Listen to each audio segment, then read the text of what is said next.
Nah, eh terakhir kita membahas, saya review dikit.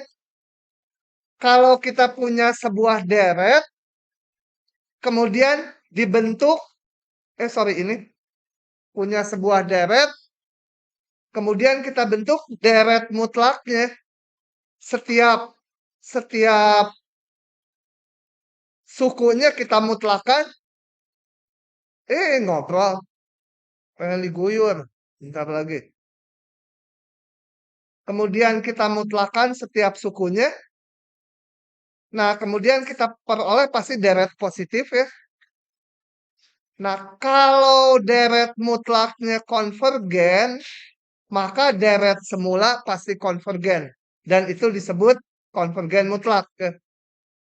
Kalau deret mutlaknya tidak konvergen, tetapi deret semula konvergen, nah itu namanya konvergen bersyarat.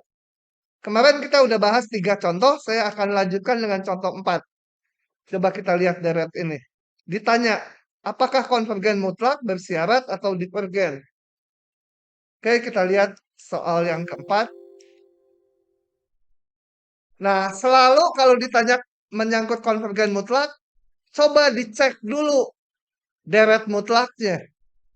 Jadi kita mutlakan. Oh, ini udah positif untuk N lebih besar 2. Benar nggak ya? Coba bayangkan, kalau N lebih besar 2, pembilang itu selalu positif. Penyebut, lihat, kalau besar 2 berarti udah positif ya. Ini N pangkat 5 mendominasi. Makin besar N-nya, makin ketilep sisanya. Nggak ada artinya gitu ya. Jadi pasti positif. Nah, ujinya kan karena ditanya konvergen mutlak atau tidak, kita langsung kita uji deret mutlaknya. Tapi nggak usah dimutlakan lagi karena udah positif kan.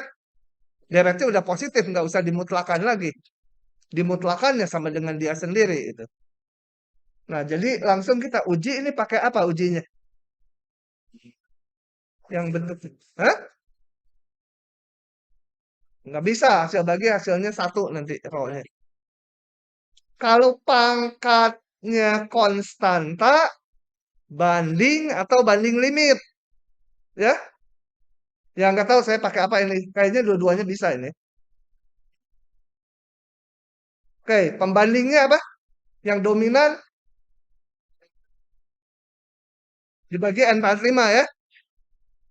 Ini yang dominan. Oke. Habis. Hah? Iya, sendiri sisanya. Coba saya kerjakan di sini. Hmm? Kan sekarang ini supaya mandiri, manjur sendiri-sendiri. Mau pakai uji apa? Banding atau banding limit? Banding limit. Oke, coba kita lihat. Limit, tebal benar. N menuju tak hingga dari banding limit tuh yang mau diuji dibagi pembandingnya ya. Limit N mendekati tak hingga 4N pangkat 3 ditambah 3N dibagi N pangkat 5 min 4N kuadrat ditambah 1 dibagi 4N pangkat 3 per N pangkat 5. Oke, saya susun dulu. Yang ke atas mana? N pangkat 5 ke atas ya. 4N pangkat 3 ditambah 3N. Yang bawahnya 4N pangkat 3 kali N pangkat 5 min 4N kuadrat tambah 1. Kalikan 1 per 1. 4N pangkat 8 ditambah 3N pangkat 6. 4N pangkat 8 apa? Dikurangi 16N pangkat 5 ditambah 4N pangkat 3. Hitung limitnya gimana ini? Hah? Ah, nggak mau. Kali-kali. Kali apa? Oh, iya, iya, betul. Dibagi pangkat tertinggi gitu.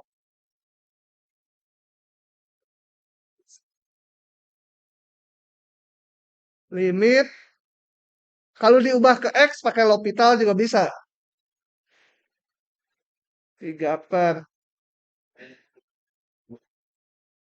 N pangkat 2 min 4, 16. Salah. Dibagi N pangkat 3. 4 dibagi. Gitu ya. Jadi limitnya berapa? 1 ya. Nah, uji banding limit. Kalau 1 gimana? Oh ya, kita periksa dulu BN-nya. Konvergen nggak? Sigma N sama dengan 1 tak hingga BN. Sigma N sama dengan 1 tak hingga 4N3 per N5 sama dengan 4 yang saya keluarkan. Konvergen, divergen? Hah?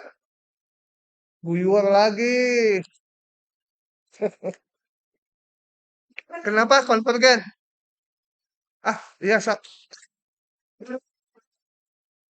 deret P. Ah, deret P, benar. Nggak jadi. Karena deret, aduh, misalnya deret P dengan P-nya 2. Ya, lebih besar dari 1 ya. Nah, limitnya 1, yang B konvergen, maka yang ini bisa disimpulkan kan? Lupa, lihat lagi. Uji banding limit. Aduh, mundur ke masa silam. Uji banding limit. Kalau limitnya bukan 0 dan berhingga, maka konvergennya barengan. Nah, yang B konvergen, ya yang A konvergen gitu ya. Jadi saya tambahkan menurut uji banding limit, maka sigma N sama dengan 1 tak hingga dari AN juga konvergen. Itu ya. Oke, jadi deret sigma N sama dengan 1 tak hingga AN yang semula itu konvergen mutlak ya. Kenapa kan ini udah mutlaknya yang kita hitung. Udah positif dia. Bisa? Ya, cobain aja bisa. Mungkin bisa. Oke, lanjut lagi. Oh ya, ini tadi saya kirimkan ya ringkasan uji-uji banding, uji-uji deret yang banyak sekali itu. Saya kirim ke WA tadi. Sudah? Kalau udah, kita lihat contoh terakhir. Ini. Deretnya tentunya bukan deret positif ini ya, ada min 1 pangkat. Jadi saya lihat deret mutlaknya dulu. Oh deretnya. Deret mutlaknya harus diuji juga. Kenapa nggak mutlaknya dulu? Ya bolehlah deretnya dulu ya. Tapi kalau nanti konvergen, maka deret mutlaknya juga harus diuji ya. Karena ditanya konvergen mutlak nggak. Coba ini deret ganti. Nggak ada semua jawabannya. Ya sudah. Saya jawab manual aja. Kalau gitu saya jawabnya seperti biasa. Meriksa deret mutlaknya dulu. Karena ditanya konvergen mutlak nggak. Kalau deret mutlaknya udah konvergen, udah enak. Deretnya pasti konvergen juga ya. Coba sebut AN-nya sama dengan sukunya saya maunya. Kalau di deret ganti tanda sih hanya yang positifnya aja. Tapi kalau deret umum ya sukunya seluruhnya. Deret mutlaknya si AN itu sama dengan kalau dimutlakan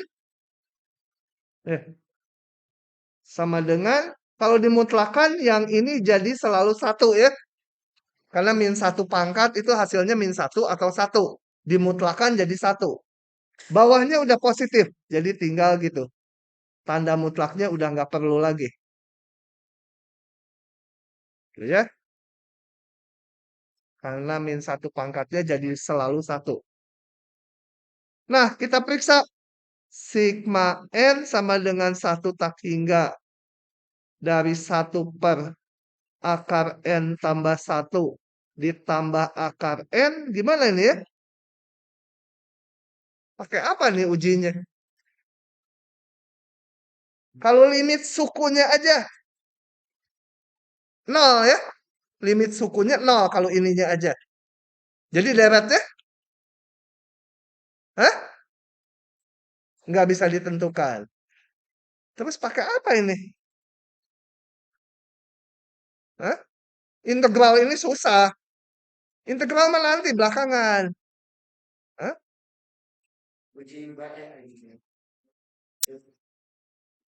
Uji apa? Tuh dia juga lihat kamu nungguin uji pakai apa? Moga-moga salah gitu ya diguyur ya. Hah? Pakai uji apa? Ini. Jangan itu yang primitif mah nanti belakangan. Itu mah susah. Nah, ini kan pangkat dalam ini ya kalau nggak banding banding limit. Ya, pembandingnya apa? Coba pembandingnya. Bentuk pembanding. Hah? Enggak, ini dua-duanya sama dominannya. Cari yang lebih sederhana. Gitu kan? Lebih sederhana kan? Oh ya ini saya namakan BN. Mau banding atau banding limit? Oke, banding limit lebih manjur biasanya. Oh, ini dulu. Jelas AN, BN, gitu ya. Nah, dengan uji banding limit. Kalau nggak berhasil, saya mundur ke uji banding.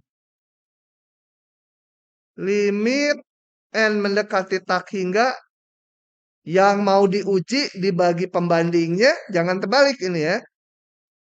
Limit N mendekati tak hingga 1 per akar N tambah 1 ditambah akar N dibagi 1 per ini apa? 2 akar N gitu ya. Saya satukan ini menjadi 2 akar N. Limit N mendekati tak hingga apa? 2 akar N-nya ke atas. Akar N tambah 1 ditambah akar N.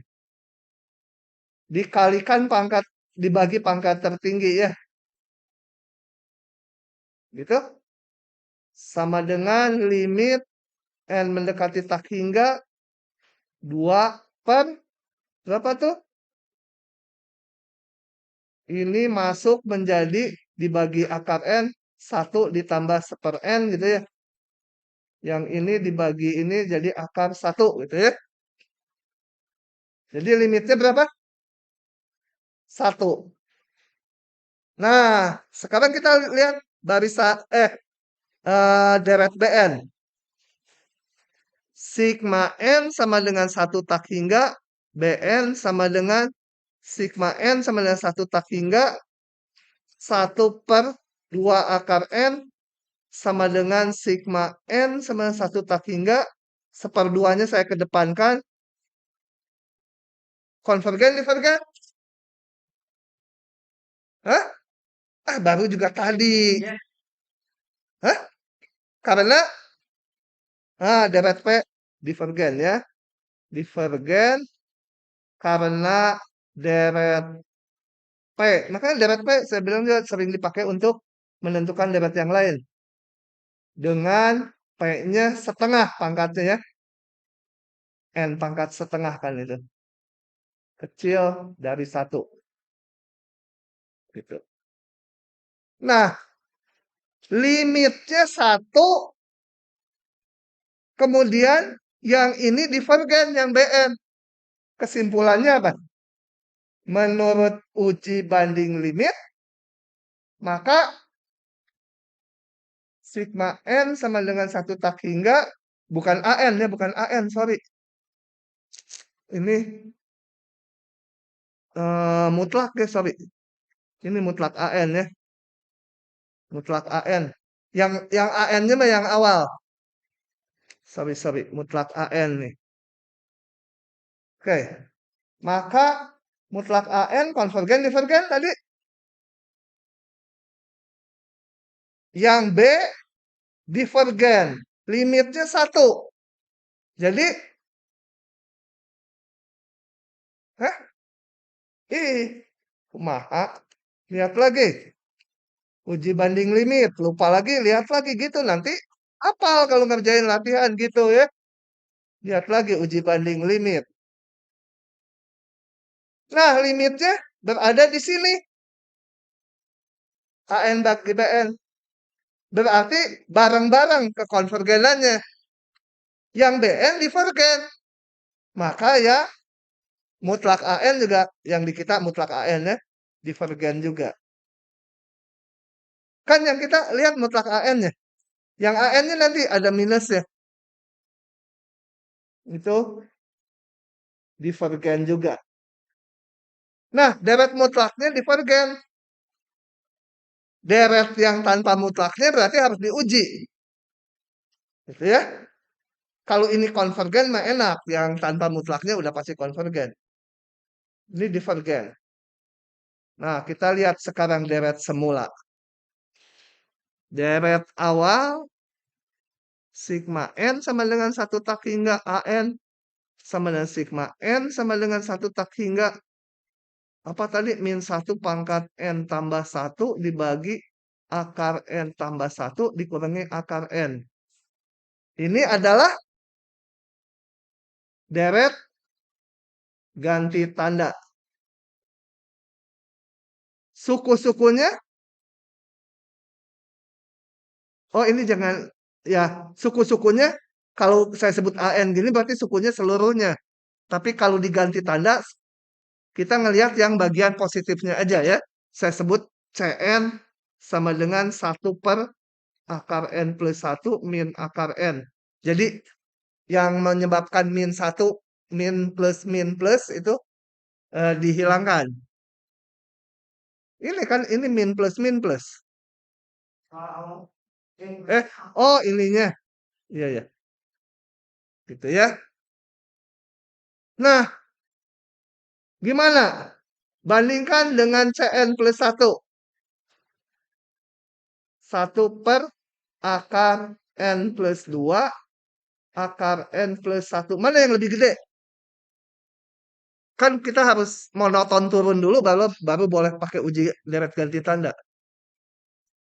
Hah? Yang kiri lebih gede. Karena pembilangnya lebih kecil ya. Jadi CN-nya udah menurun. Kita tinggal lihat limit. Sukunya aja, CN aja. Limit N mendekati tak hingga 1 per akar N tambah 1 ditambah akar N. Limitnya berapa? 0. 1 dibagi tak hingga. Nggak usah dibagi pangkat tertinggi lagi ya. Kan bawahnya ini tak hingga ditambah tak hingga. Sangat tak hingga. Bilangan dibagi tak hingga 0 gitu. Nah, jadi deret ganti tanda sigma N sama dengan 1 tak hingga AN. Yang ini yang semula tuh konvergen. Jadi lagi deret sigma AN. Ngapain lagi? Dia konvergen bersyarat. Gitu ya. Sok yang mau nyalin. Mau dibuka dari atas? Saya buka dulu dari atas. Oke. Masuk lagi ke teorema yang baru lagi. Aduh. Bergeraklah berakhir ya, bab deret ya.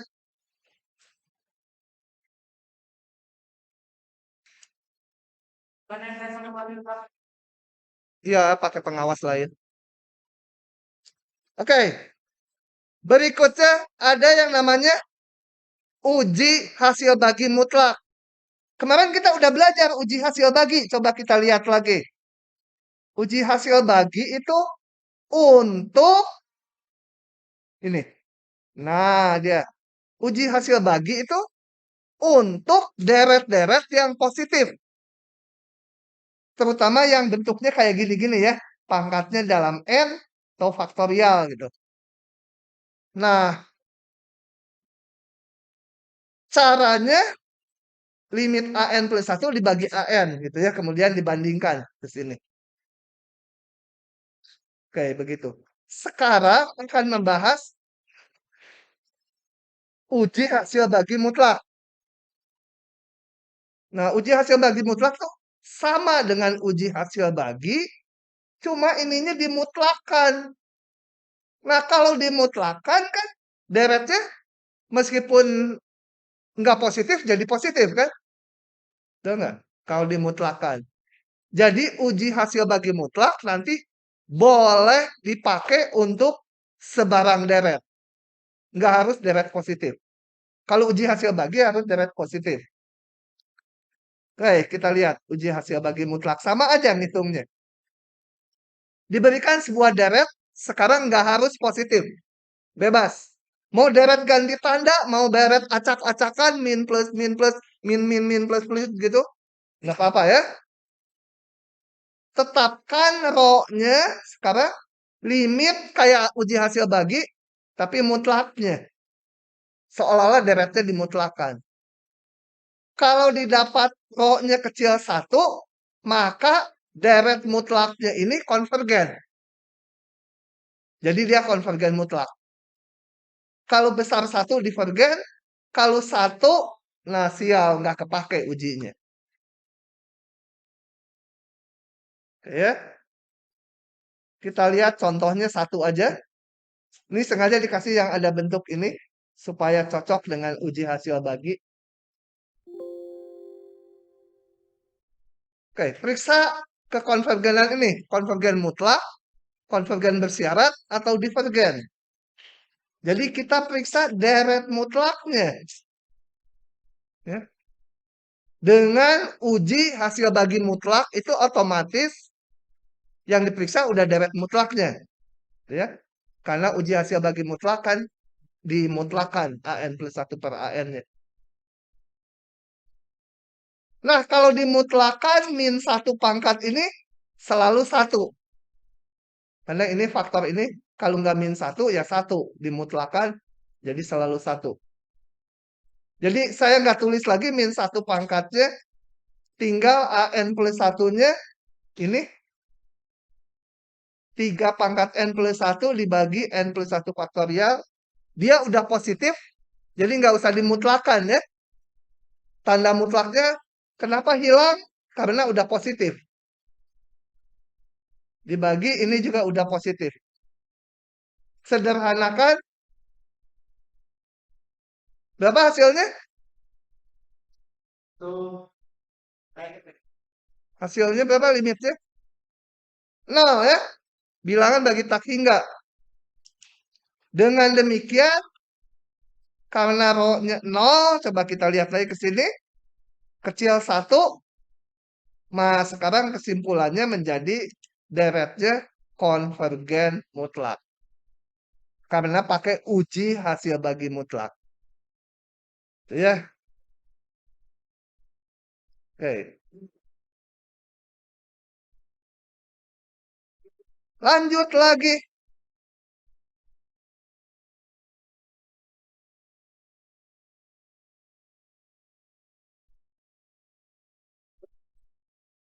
Enggak, masih ada yang nyalin enggak? Udah enggak ada. Si itu mah nggak tahu nulis terus ya, lewat aja. Oke. Nah, ini saya selintas aja bahwa kemarin ada soal bonus yang ini harusnya saya omong sekarang. Ini ada deret harmonik ganti tanda ya. Kita udah uji menggunakan uji deret ganti tanda dia konvergen, tapi kalau dibuat plus semua jadi harmonik dia divergen. Nah, deret ganti tandanya konvergen. Soal bonusnya kemarin kalau posisinya kita kelompokkan dan unsurnya kita ganti-ganti posisinya, ini bisa dibuat konvergen ke nilai berapapun. Nah, kalian kalau bisa menyusun deret ini sehingga ditunjukkan, konvergen ke 100, dapat bonus 2 dari nilai rata-rata akhir. Gede itu 2. Coba, susunlah ini, tukar-tukar tempatnya dan dikelompokkan, tapi deret yang udah dikelompokkan harus ditunjukkan konvergen ke 100. Tinggal nanya aja. Hah? Jadi deret meskipun konvergen bersyarat, nggak boleh ditukar-tukar posisinya. Kalau dikelompokkan aja sih boleh, nggak ditukar. Kalau ditukar nggak boleh. Bisa jadi aneh jumlahnya, nilainya. Oke, itu selintas aja. Nah, kita pindah lagi. Aduh, baru 2/3. Ini ada 2/3? Belum ada ya? Cilaka. Hah? Ya ini aja kira-kira lah. Nah, ini 29 ya. Ini kira-kira 50-an mungkin ya. 50 lah. Oke, berikutnya kita akan membahas sebenarnya yang penting ini. Gitu ya. Oke, deret pangkat itu biasanya nggak harus ya. Indeksnya dari 0. Bentuknya seperti ini. Bedanya dengan deret yang sebelumnya, di sini ada X-nya nih. Ini kan kayak polinom. Jadi deret pangkat dalam X itu sebenarnya polinom, tapi sukunya sampai tak hingga. Kalau yang namanya polinom tuh harus berhingga. Ya mau 5 suku, mau 1000 suku, mau 1.000.000 suku, berhingga. Kalau deret pangkat dalam X, itu polinom yang sukunya tak hingga gitu ya. Kalau yang di depan nggak ada X ya, hanya ada A0, A1, A2, adanya sigma AN. Kalau sekarang adanya sigma AN dikali X pangkat N. Nah, untuk N-nya 0, ini AN kali X pangkat 0 dianggap A0 saja ya. X pangkat 0-nya itu 1 gitu. Nah, kembali yang ini malah lebih kompleks, ujinya lebih gampang. Ya. Jadi tujuan kita adalah menentukan semua nilai X supaya ini konvergen. Ya, caranya nanti. Pokoknya supaya ini jumlahnya ada nilainya. Si A0 dijumlahkan tuh ada nilainya berapa gitu. Ya. Kemudian, kalaupun dia tahu konvergen, kita pengen tahu lebih lanjut berapa nilainya kalau dijumlahkan. Syukur kalau bisa gitu ya. Tapi minimal tahu konvergen atau enggak konvergen dulu. Coba kalau X-nya 0. Saya tulis nggak di sini ya? Oh enggak. Kalau X-nya 0, berarti A0 doang ya. Jadi kalau X-nya 0 pasti konvergen. Betul? Ya kan kalau X-nya 0 ini habis semua. Nilainya A0. Ada nilainya. Aduh. Nah, selain X sama 0, kalau X-nya 1 gimana? Belum tahu. X-nya setengah? Nggak tahu. X-nya min 7? Nggak tahu. Tapi kalau 0, pasti konvergen. Mampus nih, sakit lagi nanti. Teriak-teriak. Oke. Nah, yang udah tahu dulu. Perhatikan deret ini. Di sini A0, A1, A2-nya sama semua. Ya. A0-nya A, A1-nya A, A2-nya A, dan seterusnya. A-nya konstanta. Ya, contohnya ini. Contohnya 2 tambah 2x kuadrat, 2x pangkat 3, 2x pangkat 4, gitu ya. Jadi, apa, A, A, AM-nya ini konstanta. 2 semua, dari contoh ini. Kita lihat bahwa deret ini adalah deret geometri. Karena kalau ini dibagi ke sebelumnya, ini pangkat salah. Ini X, ini 2 itu ya. Pangkat 1, pangkat 2. Kalau suku berikutnya dibagi suku sebelumnya, hasilnya selalu X. Gitu? Ini dibagi yang sebelumnya X. Ini dibagi sebelumnya X. Jadi ini tak lain adalah deret geometri dengan rasionya X. Dan dia akan konvergen kalau pengalinya ini rentang nilainya di antara min 1, 1. Oke ya? Jadi kalau X-nya di antara min 1, 1, nggak termasuk, ujung-ujungnya nggak termasuk, maka dia konvergen. Dan kita ingat deret geometri nilainya adalah suku pertama dibagi 1 min pengali. Dengan syarat pengalinya di antara min 1, 1. Gitu ya. Oh, udah 841. Sebentar, sebentar. Jadi, saya punya deret ini kalau dijumlahkan menjadi A per 1 min X. Ya. Ini akan dipakai berulang-ulang. Diingat-ingat. Yang dipakainya yang spesial kalau A-nya 1. Ditambah X, tambah X kuadrat, A-nya 1 semua. Itu sama dengan 1 per 1 min X. Ingat-ingat ini. Sering dipakai, sering keluar di ujian. Dengan syarat X-nya harus min 1, 1. Oke, hari ini sampai situ dulu. Nanti dilanjut lagi Jumat.